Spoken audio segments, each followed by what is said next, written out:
ये कि क्यों कुछ लोग कबीर साहब को अज्ञानी समझ लेते हैं, अधूरे समझ लेते हैं। क्यों कबीर साहब को वो अच्छी तरह समझ नहीं पाते कि वो क्या बात कर रहे हैं। बाणियाँ उनकी ही लेंगे, अपना जो उल्लू सीधा करना जिसको कहते हैं कि अपनी बात मनवाने के लिए प्रमाणित उनकी ही बाणियाँ लेंगे कि देखो कबीर साहब भी कह रहे हैं। लेकिन सारा कुछ सिद्ध करने के बाद क्या कहेंगे कि हाँ देखो कबीर साहब ये कहते थे, लेकिन उनको उस चीज़ का ज्ञान नहीं था, इसलिए वो किसी सतलोक नामक किसी निम्न लोक में चले जाते हैं और जन्म मरण में फंसे रह जाते हैं। अब विचार करना दोस्तों, आपने देखा होगा कि कोई एक टीचर होता है जो पीएचडी करके आता है स्कूल में, और उसको पूरे स्कूल में हर क्लास के बच्चों को पढ़ाना होता है। वो 10वीं वालों को भी पढ़ाता है, अगला पीरियड जैसे होता है वो 12वीं वालों की कक्षा में जाता है, उसके बाद वो बीएससी वालों को भी पढ़ाता है। तो अलग अलग कक्षाओं में जाके वो अलग अलग बच्चों को ज्ञान देता है, ज्ञान समझाता है, लेकिन उसके ज्ञान में कोई कमी नहीं होती। वो पीएचडी कर चुका है।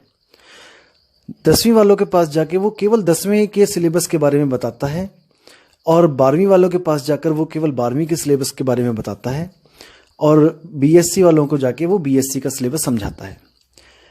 तो अगर कोई कहे कि देखो उनकी वाणियों में उनके जो ज्ञान वो देते हैं, देखो 10वीं का ज्ञान है, उसमें 10वीं क्लास के बच्चों वाली बातें कर रहे हैं, तो वो बंदा उनको समझ नहीं पा रहा है। वो सोच रहा है कि वो केवल 10वीं तक की बात कर रहे हैं, इसलिए वो 10वीं में ही होंगे, शायद उनके पास 10वीं का ही ज्ञान है। और जो सोचता है कि देखो ये +2 या 12वीं की बातें कर रहे हैं, 12वीं का ज्ञान देते हैं, उनके नोट्स पढ़े होंगे कि टीचर ने क्या लिखा बच्चों को दिया, तो वो अपनी बुद्धि के अनुसार सोचता है कि शायद ये 12वीं तक ही पढ़े हैं।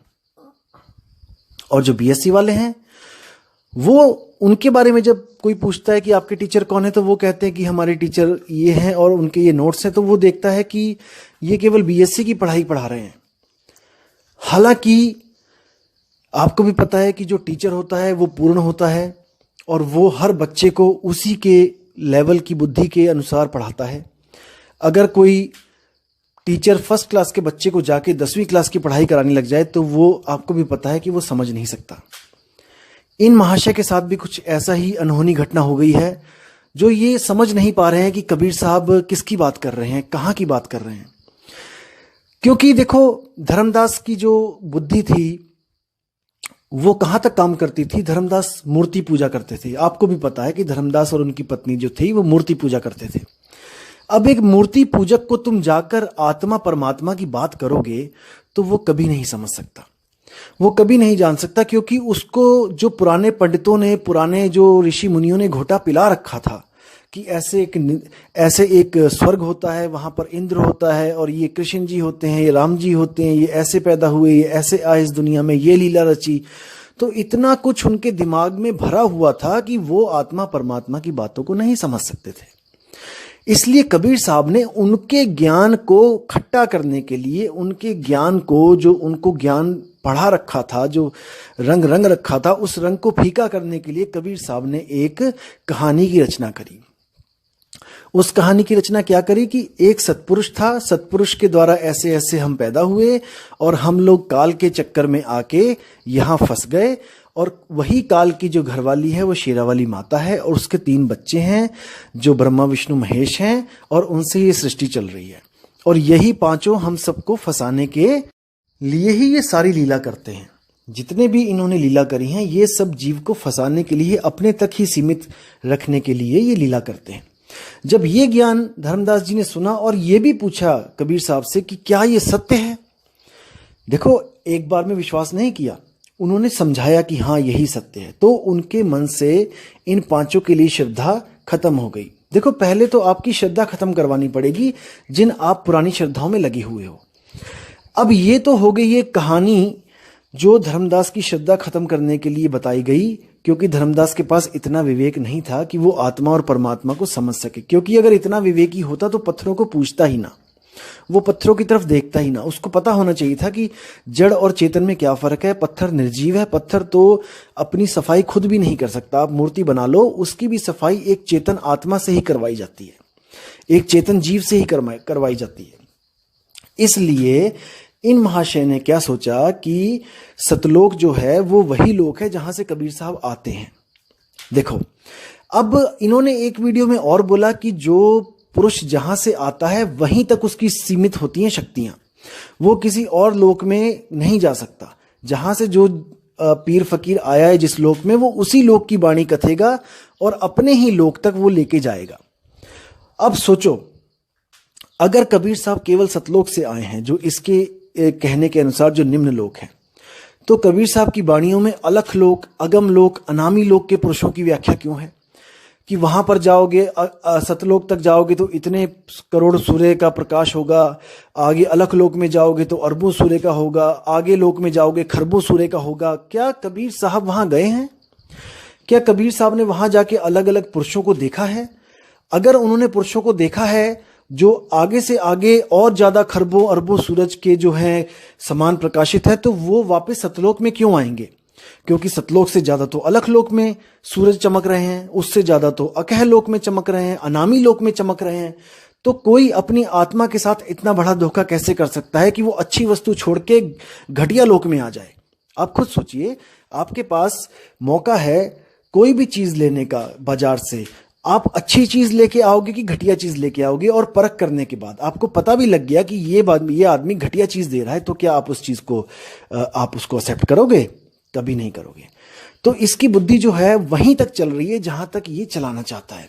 जहां तो इसको लगता है कि आत्मज्ञान के कुछ प्रमाण देने चाहिए, वहां तो ये कबीर साहब की वाणियां आपको प्रमाणित कर देता है कि देखो कबीर साहब कह रहे हैं कि आत्मा के बारे में ऐसे ऐसे कह रहे हैं।